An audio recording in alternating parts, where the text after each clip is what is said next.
едином ансамбле с белой мечетью. Теперь Болгар не только колыбель ислама, но и обитель знаний. Так, давайте, проходите.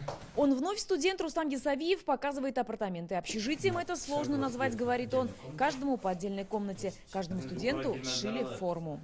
Форму выдали, и более того, это татарском стиле. И тюбетейка, наш национальный. Самигуллин Марат Гаязович. Вручают первые студенческие билеты. Первый поток 35 человек, 27 из них будущие магистры, 8 будущие доктора наук. Основные языки преподавания – русский и арабский. У нас 6 основных преподавателей и около 20 зарубежные и отечественные будут приглашенные профессора. Это известные богословы зарубежные, известные российские исламоведы. С инициативой создания Академии выступили крупнейшие централизованные мусульманские организации. Идею поддержал и президент страны. Сегодня он прислал приветственную телеграмму. Поздравляю вас с большим знаменательным событием. Открытием в Республике Татарстан Болгарской исламской академии. Реализация этой значимой, востребованной временем инициативы стала возможна благодаря созидательному единению авторитетных мусульманских организаций. Осуществление подобных грандиозных программ означает важный шаг на пути решения общегосударственных задач. Прежде всего, направленных на сохранение межнационального и межконфессионального мира и согласия, недопущение национальной и религиозной розни.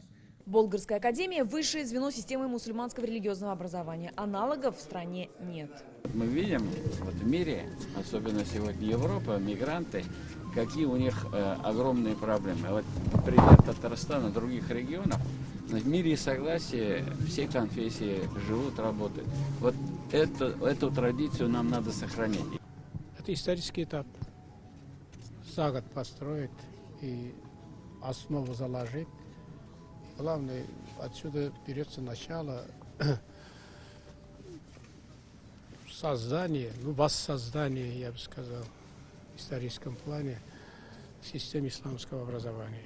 Сегодня не раз отметили, произошло историческое событие. И это можно расценивать как возвращение к истокам. Мы долго шли к этому проекту, и очень важно, что на уровне президента страны этот проект был поддержан. Сейчас надо подготовить качественные кадры, чтобы они были, по крайней мере, не хуже того уровня, который мы имели. Напомним, Академию возвели всего за год. Сегодня уже утвержден учебный план и готово расписание занятий. Полноценный учебный процесс Болгарской академии стартует уже завтра. К нынешним студентам присоединятся еще 15, которые вернутся из хаджа. Первых педагогов из-за границы ожидают в середине сентября.